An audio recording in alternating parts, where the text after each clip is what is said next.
Hello, good morning, everyone. Yes, good morning, everyone. Am I audible? Yes, you're audible. So, hello, I'm Dr. Anamika Sharma. And on behalf of DentistChannel.Online, I would like to extend a very warm welcome to all the participants and a special welcome to our guest speaker, Dr. Kulmeet Kaur. Welcome, ma'am. Thank you.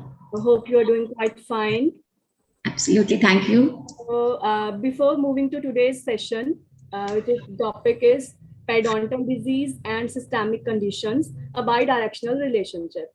So I'd like to share a brief introduction about our speaker. So Dr. Kulmeet Kaur is one of the prestigious dentists who had done her BDS from CMC Ludhiana with a gold medal. And after that, she pursued her MDS in periodontology from GDC Amritsar. She's a certified implantologist also. Then she has worked with PGI Chandigarh. She worked as a professor in BGS Dental College, Ludhiana. Presently, she is professor and HOD in the Department of Periodontics and Implantology in SKSS Dental College, Sarhabha, Ludhiana. And she's also providing her best services to the patients at her own clinic, that is Crown Smiles Dental Clinic, Ludhiana. So I welcome you again, ma'am. Thank you very much for joining us as a speaker. I think all the attendees will be very keen to have knowledge from you. So without wasting much time, we will proceed to the session. And the attendees, if you have any query or any doubt about the session, you can send your doubts in the chat box and your queries will be resolved after the end of the session. So over to you, Dr. Kulmeet. Please go ahead. Good morning, everyone. First of all, I would like to thank Dr. Anamika Sharma and Dentist Channel Online for giving me this wonderful opportunity to share my views with you all. So not taking much of the time, I think we'll start with the topic so that in the end, we have a time for discussion as well. Right. So I'll be sharing the screen, Dr. Anamika. Yes, ma'am. Shall I? Yes, ma'am. Please go ahead.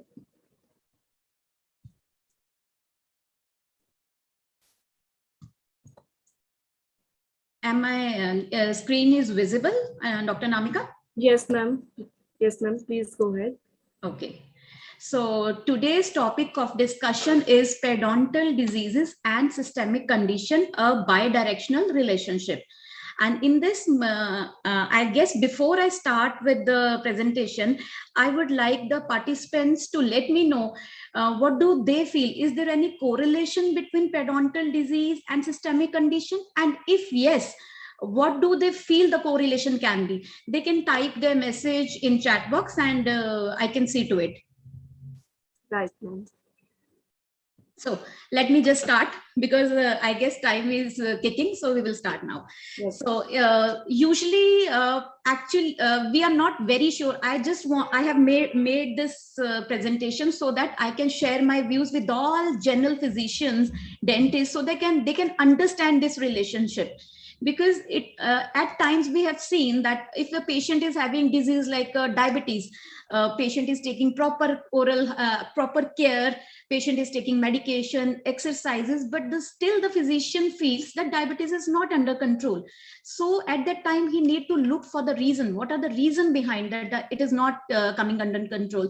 There come the role of diseases in the body. So in that case, periodontal disease is one of the most common cause which can hamper the control and disease. So we will start with the presentation now. So like I have already discussed, many systemic diseases like diabetes, mellitus, they modify the host response. We already know that infection control is delayed, and there are so many mechanisms which we'll discuss later. And similarly, like I'm a periodontist, I have seen that if a periodontal infection is not controlled properly, it will lead to the uncontrollable things in other diseases as well. So periodontal infection, they significantly enhance the rate of certain systemic diseases or they alter the course. So various systems which are possibly influenced by a periodontal infection, basically there are 4 types of system because so many studies have been conducted on these. Various case control studies have been done, like cerebrovascular system, endocrine system, reproductive system, and respiratory system. So we'll take one by one in detail. So before discussing all these correlation, I would like to discuss the focal infection theory. In 1900, a scientist named William Hunter, he recognized the fact that microorganisms, they are basically responsible for the systemic diseases. And he claimed that instead of restoring carious teeth, because they trap the bacteria, the foci of infection, that is tooth, should be eliminated. So it resulted in the wholesale extraction of teeth. But this theory fell into dispute in 1940s, 50s, when the widespread extraction, they failed to reduce or eliminate the systemic conditions to which the supposedly infected dentition was linked. So this theory was cancelled. And now we know that because our oral cavity is full of microorganisms, and subgingival microflora is actually a storehouse of bacteria. Subgingival environment as a reservoir of bacteria, because subgingival environment, it provides the host with the persistent challenge of gram-negative organisms. And these gram-negative organisms, they secrete lipopolysaccharides, which is the prime accuse. It accesses the circulation through ulcerated sulcular epithelium, and as in periodontal disease, as it mounts the immunoinflammatory response, but when it reaches the systemic circulation, it induces a major vascular response. This host response offers explanatory mechanism why there is an interaction between periodontal disease and the systemic conditions. So first of all, we will discuss the periodontal disease and coronary artery disease. Periodontal infection may affect onset or the progression of atherosclerosis and coronary artery disease. And periodontitis and atherosclerosis both have complex etiologic factors combining genetic and environmental influences. So this is basically seems to be a complex chart, but I'll simplify it in a way that actually what happens in coronary artery disease, if we see the pathophysiology, basically there should be an atheroma formation in the vessels, and when this atheroma gets thickened, it may be carried away into the major blood vessels or minor blood vessel, and it may cause occlusion of the arteries. And when this occlusion will occur occlusion of blood vessels will occur, it will lead to the less of oxygen supply and ischemia of that particular area. So in this, we will see, as it has mentioned, it can be chronic or it can be acute. And whenever there is atherosclerosis, it will lead to narrowing of coronary arteries, then myocardial ischemia, and finally angina, as well as myocardial infarction. And in this, basically, I'll discuss in brief the pathophysiology of atheroma formation. Basically, whenever there is atheroma formation, a blood viscosity has to increase.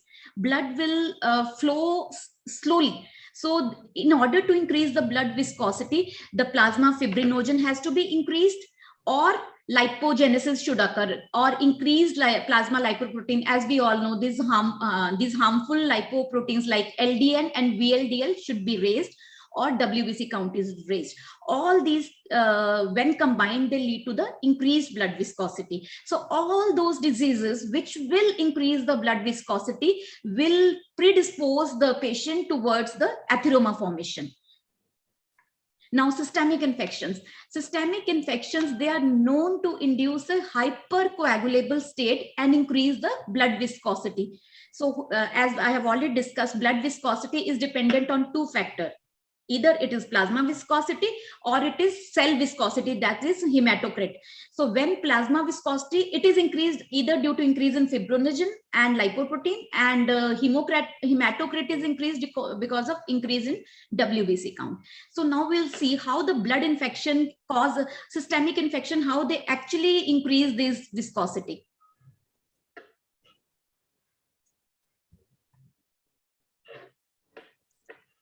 Sorry, it's not working. And just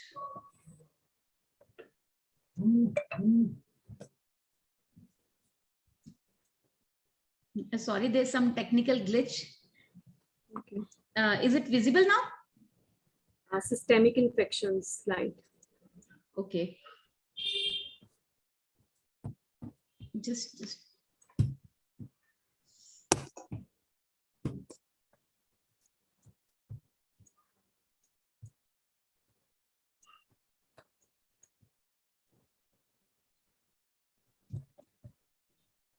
there is some problem going on. I don't know.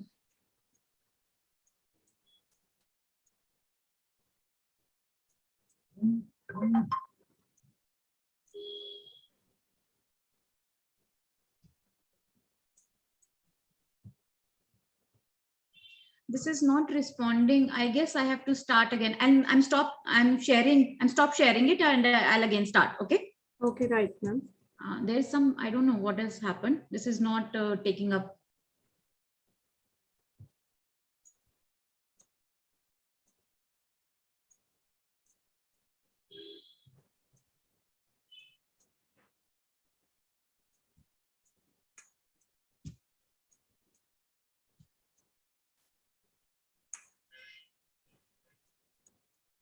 Is it visible now? Systemic infections. Okay.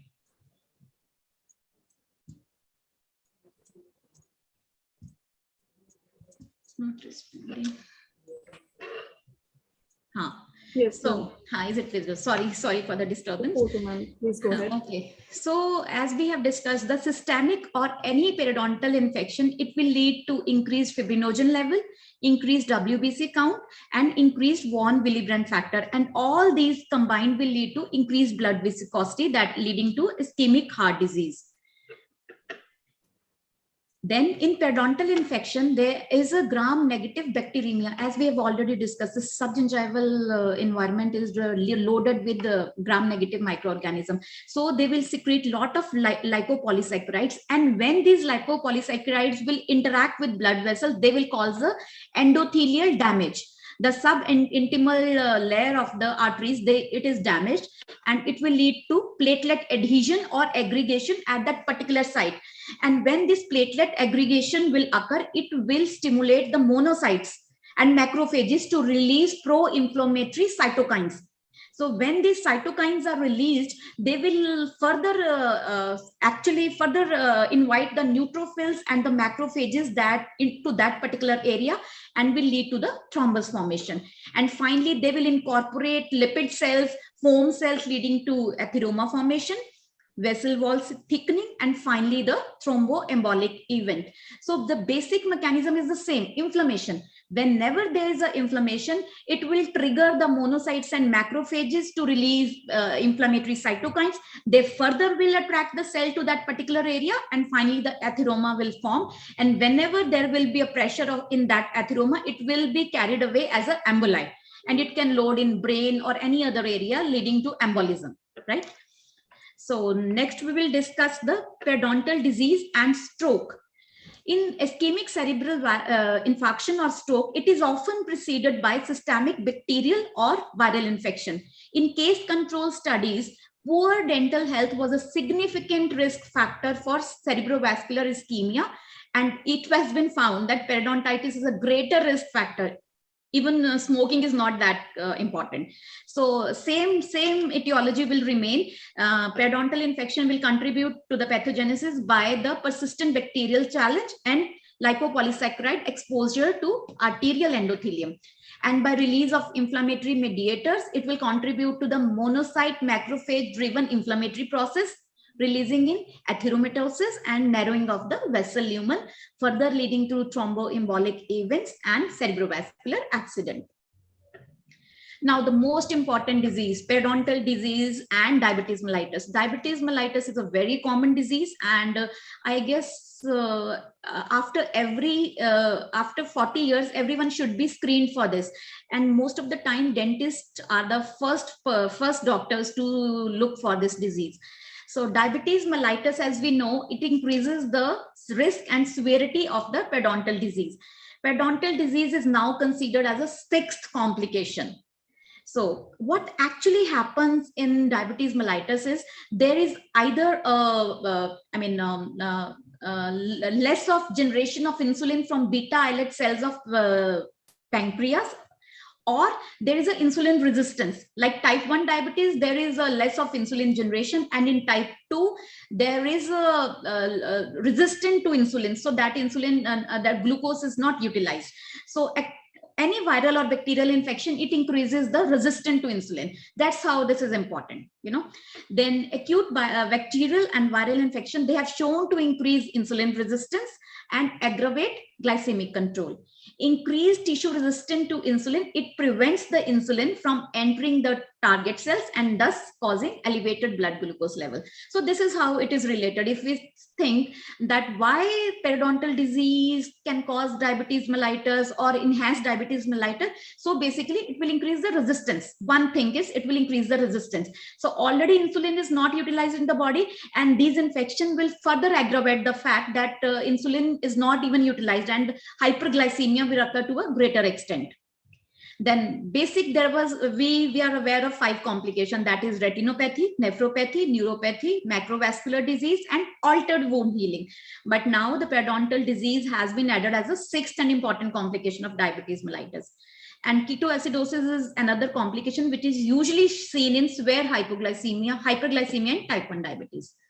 Now, these are basically oral manifestation of diabetes, like there can be a cracking of the lips, there can be chelosis, then there will be alteration in oral microflora composed with the predominance of candida infection, hemolytic streptococci. There will be increased rate of dental caries in patients having diabetes, and there will be a tendency towards enlarged gingiva, sessile or pedunculated gingival polyps, abscess formation, periodontitis, and loosened teeth. Especially in my practice, I have seen whenever a patient visits to you and you see there are a lot of periodontal abscesses, mobility of teeth, you should first of all think about whether the patient is having diabetes mellitus or not. Even patient may not be aware of it. Please get the test done and get it checked before you start with anything. And usually you'll find that patient will be having diabetes mellitus.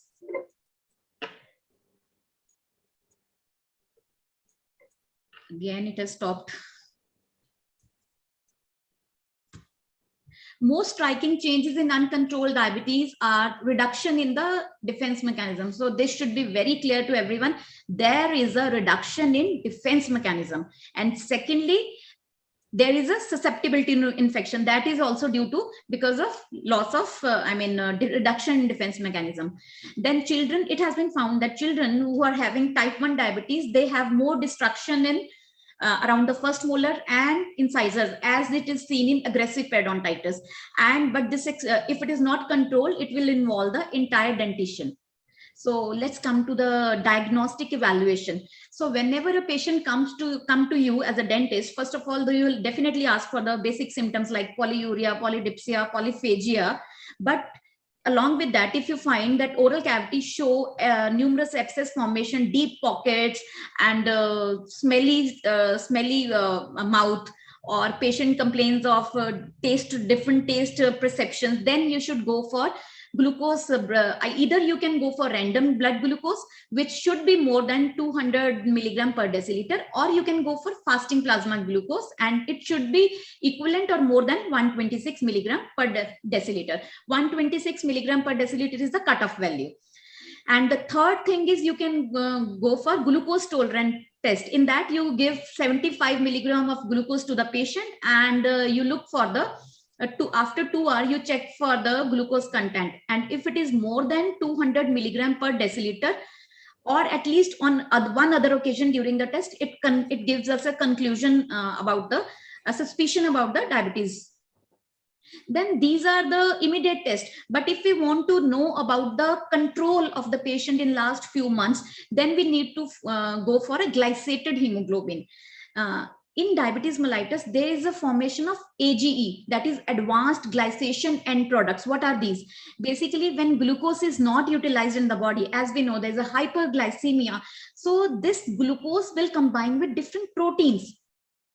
So one of the protein is hemoglobin. So it is formed in erythrocyte by non-enzymatic reaction between the hemoglobin and the glucose, and this binding is highly stable. That's why we check for glycated hemoglobin, that is hemoglobin A1C. So hemoglobin, it remains glycated for lifespan of RBC, that is 90 to 120 days. That means exactly almost 3 months. So it accurately reflects the mean blood glucose concentration over the last 1 to 3 months. And normally it should be less than 6%. I'll discuss the chart also, which is important. A normal value of less than 6% is considered normal. If a patient comes to you and HbA1c is less than 6%, you can treat the patient as a normal patient. You need not do any interventions. But if the HbA1c is more than 7, in that case, you need to look for the diet control, exercise, or maybe change in medication if required. But if the HbA1c value is more than 8%, then definitely physician intervention is required, because we need to have a diabetes under control before starting the treatment. Though it is interrelated. If because I have seen my patient, one patient visited to me with a glucose level of 400 milligram per deciliter. He was not aware of it. So I referred him to the physician. Physician asked him to change his diet and exercise regime and go for the therapy of the periodontal disease.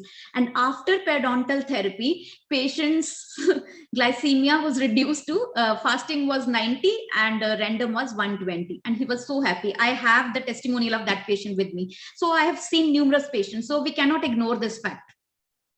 So measure of glycated protein, like we have discussed, we can measure HbA1c, that is glycated hemoglobin. There is another protein, glycated albumin, that can also be measured, but it will give us a glycemic control over a few weeks, not months. So better would be to take care of, reading of the glycated hemoglobin instead of glycated albumin. So glucose content is glucose content of gingival fluid and blood is higher in individual with diabetes, which is quite understandable. And there will be alteration in microflora, as I've already discussed. And the aggressive bacteria like Aggregatobacter, Actinomycetum comitans, P. gingivalis, or the bacteria which are more harmful for the periodontal disease are present in patients with diabetes than the control patients. Now, as we know, we already discussed with you that in periodontal disease, there is a host defense alteration. So how does it occur? The function of immune cells, basically inflammation. In order to protect our body, we need to have inflammatory cells, So these include neutrophils, monocytes, macrophages. They are altered. Their function is altered in diabetes. So neutrophil adherence is altered. Their chemotaxis is altered. Phagocytosis is altered. So basically, the infection is not as easily cleared as it is cleared in normal patients. So this happens in diabetes. And monocytes from diabetic patients, they have elevated level of TNF-alpha, which is a pro-inflammatory cytokines in response to antigens from P. gingivalis. So basically, they have a hyper-secretory trait, diabetic patients. So they secrete excess of cytokines, and there is an excess of inflammation and excess of destruction. Instead of everything under control, there is a more of destruction instead of production. So that is happening in diabetes. So alteration of connective tissue metabolism, this is also a very important thing. There is an impaired osseous healing, like bone is not healed as properly. And why this is not healed? Because first of all, one important thing that I would like to highlight here is, as I discussed, the advanced glycation end products are formed, AGEs are formed in diabetes. And these AGEs combine with protein, as I've discussed, like in hemoglobin, they combine with collagen also. And when they combine with collagen, they cause cross-linking of the collagen, and that collagen is not immediately cleared off. So what is happening is new collagen is not forming, and the collagen which is destructive is not getting cleared away. So there is actually the healing is not occurring. Events are happening, but the healing is not occurring. So inhibition of osteoblastic proliferation and collagen production. So there's a reduced bone formation, or there is a poorly new bone form, as I've discussed, that because collagen production is impaired. And then there's increased in rate of apoptosis of fibroblast and osteoblast. They are damaged. There's a death. Apoptosis means death. And then there's a more severe periodontal attachment loss. And it has been found as patients which have 8% of HbA1c, they have almost twice as of interleukin-1 beta, which is again a pro-inflammatory cytokine. So the net effect of these defense alteration in diabetes is an increase in periodontal inflammation, attachment loss, and bone loss. As I've discussed, the ages have multiple effects on cell to cell and cell to matrix interaction, resulting in supposedly a major link between the diabetic complication. Higher levels of periodontal AGE accumulation are found in diabetes, obviously, than in non-diabetic patients. AGE is formed on collagen, increasing the cross-linking of collagen, formation of highly stable collagen micromolecules, which are resistant to normal enzymatic degradation. And these age-modified collagen, they accumulates in the walls of major blood vessel, causing macrovascular complication of diabetes. This is happening in diabetes as well as in periodontal disease. So both of these are interlinked. If we control diabetes, our periodontal disease will be controlled. And if we control periodontal disease or any systemic disease, it will lead to the control in the diabetes as well. So this is a basic chart which is showing comparison. See, gram-negative periodontal infection cause increased insulin resistance, leading to worsened glycemic control. On the other hand, if we do periodontal treatment, there will be decreased inflammation, improved insulin sensitivity, and improved glycemic control. So if we come to the gist, so the gist is we need to control, improve the insulin sensitivity. Any infection, be it a periodontal, be it any infection, it will lead to the increased resistance, which we don't want. Whenever there will be a resistance, so glycemia will occur. So we need to look for the factors which will decrease the insulin resistance, so the more of the glucose is utilized. Now, another important thing is, which has been found, that periodontal disease and preterm low birth weight babies, low birth weight infants, that is less than 2.5 kg, they are likely to have congenital anomalies, respiratory disorders, and neurovascular disabilities. So we always want our child should be more than 2.5 kg infant. If it is less than 2.5 kg, there will be complication, as I have mentioned. And the primary cause in this case is either is a preterm labor or preterm rupture of membrane. Why in periodontal disease there should be a preterm labor or preterm rupture? So in this case, what will happen is bacterial infection will cause inflammatory response with cytokine production in amnion. And then it will lead to increased prostaglandin production and early preterm labor.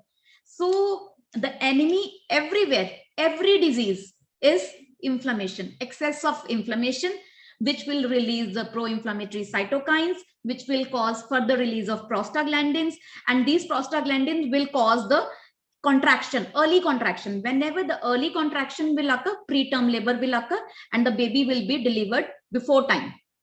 So usually in India, or I don't know about other people, mothers, they stop brushing either because of nausea or because of certain myths. So it shouldn't be done. In fact, it will lead to complications. So oral hygiene should be well maintained, especially in pregnant patients. Now we come to the periodontal disease and respiratory disorders. So this has been found that COPD is characterized by airflow obstruction resulting from chronic bronchitis or emphysema. So bronchial mucus glands, they occur in which the neutrophils and mononuclear, that is macrophages, they accumulate within the lung tissues, and these share similar pathogenic mechanism with periodontal disease. In both diseases, neutrophil influx leads to tissue destruction directly. As I've discussed, inflammation. Wherever, whatever is happening, it is inflammation which is the main cause. So whichever disease will increase inflammation, it will lead to the poor control of the other disease, and vice versa. Periodontitis is a gram-negative infection resulting in severe inflammation with potential intravascular dissemination of microorganisms and their products throughout the body. So periodontitis tend to be a silent disease until destruction result in acute symptom. This is one of the main problem that we face.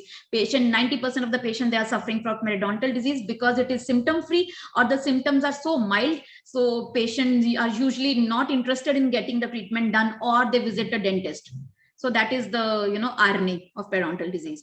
Most patients as well as the medical professionals, they do not recognize the periodontal infection that may exist within the oral cavity. So that's how it is related.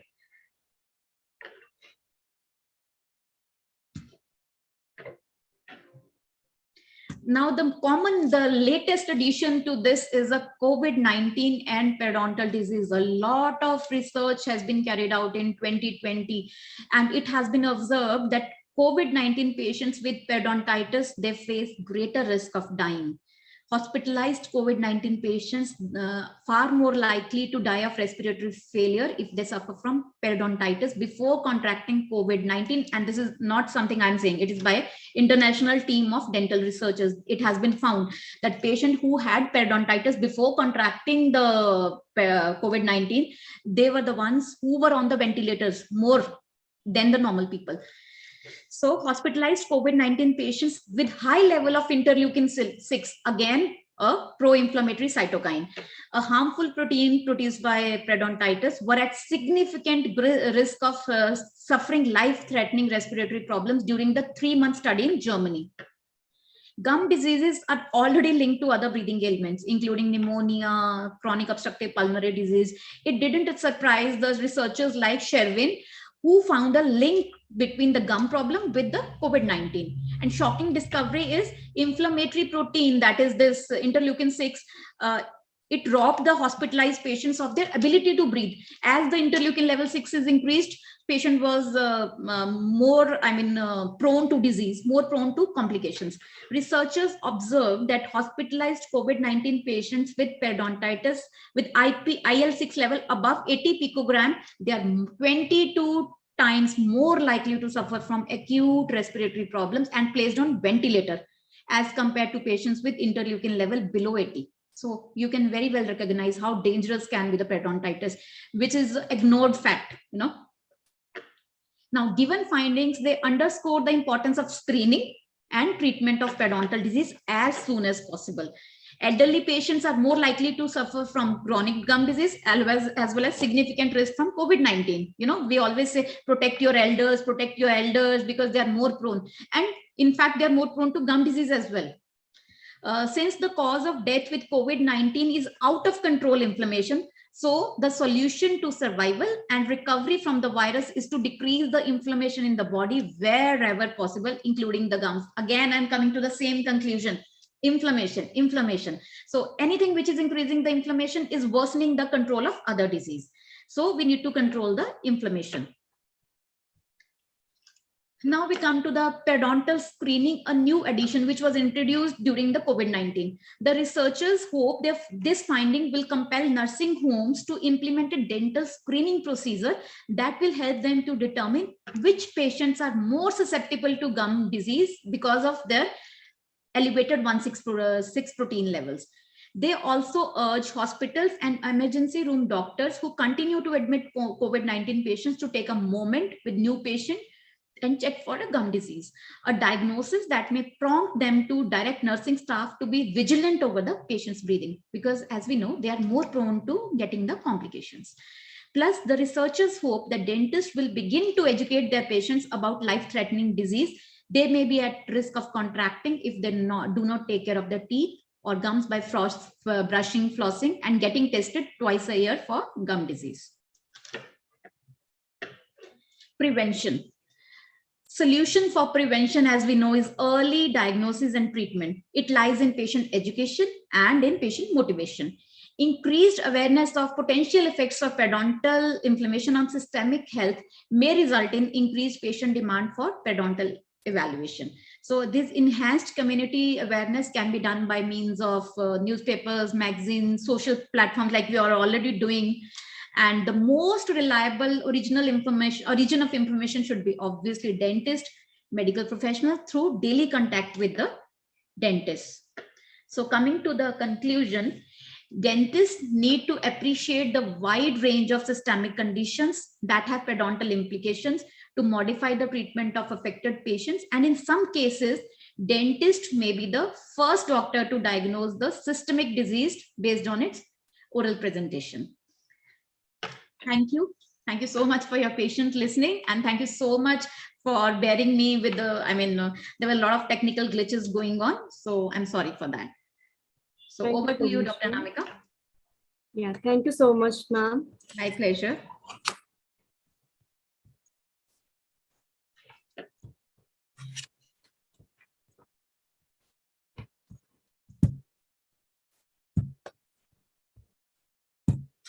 Do we have anything, any queries, or we can start with the...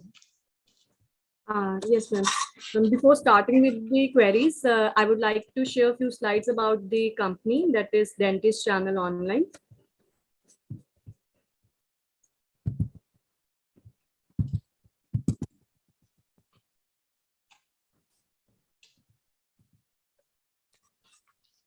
So, DentistChannel.Online, this is the first digital dental media which is catering to academic, professional, and commercial needs of dental students, practitioners, organizations, businesses, and dental industry leaders. We offer all these services and variety of platforms all under one roof. So our services that we provide are for dental professionals and dental students. We provide dental news, webinars, courses, events, premium videos, and Prime membership, which we'll be discussing in detail in later slides. And for dental organizations, we provide host events, we do graphic designing, we do social media marketing, and we issue Prime member certificates to all the participants. We register events, we do consultation services also. And our key highlights are, we had conducted 700 plus live dental webinars, 25 plus dental workshops. Under the article Save the Tooth, we have conducted 300 plus oral care videos, and we have issued 40,000 plus participation certificates to our participants.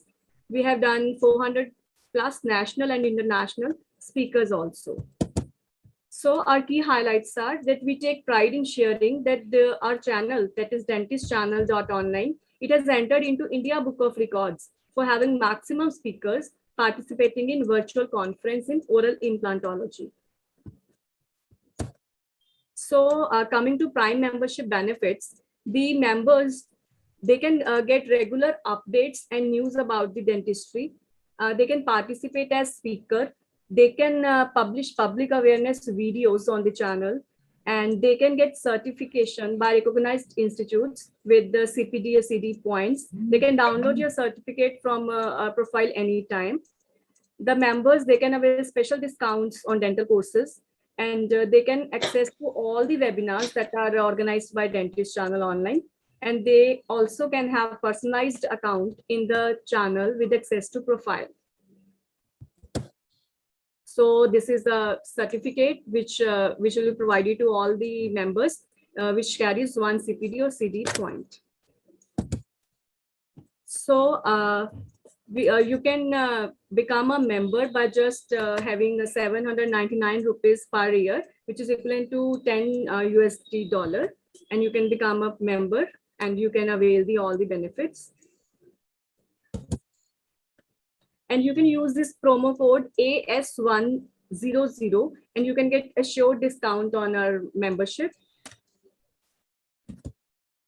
So regarding upcoming webinars, the next webinar will be on 23rd of July 2022, which will be hosted by Dr. Sara, and the topic will be partial versus complete caries removal. When, why, and how.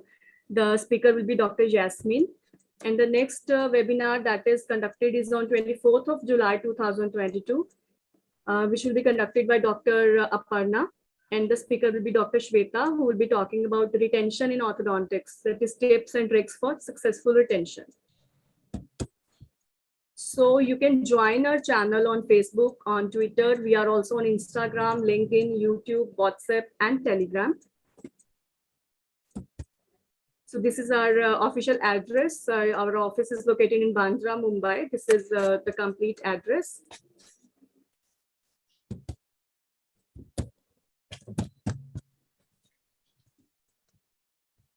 So if any participants, if you have queries, Dr. Kulmeet, please, you can answer in the queries. There's one question from Dr. Ditya Kashyap. Recently, I heard that there's a link between periodontal infection and Alzheimer's. So can you tell something about that? Okay, actually in Alzheimer, there is oxidative stress and inflammation.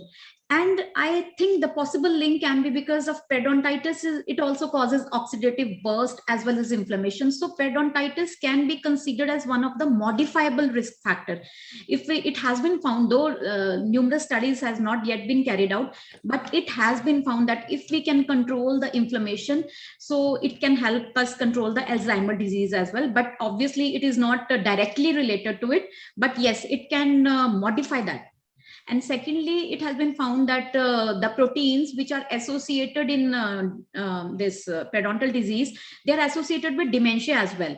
So if somehow we can control the inflammation and we can control the these pro-inflammatory cytokines, it can, I guess, somehow improve the condition in Alzheimer's disease. That's how I think it is interlinked. But not much of the studies has yet been carried out there, which can possibly directly see the link between Alzheimer's disease and periodontitis. I hope this will solve your query. Right, ma'am. Mm. So anyone else? Anyone else? If you have any doubt, you can please put your question.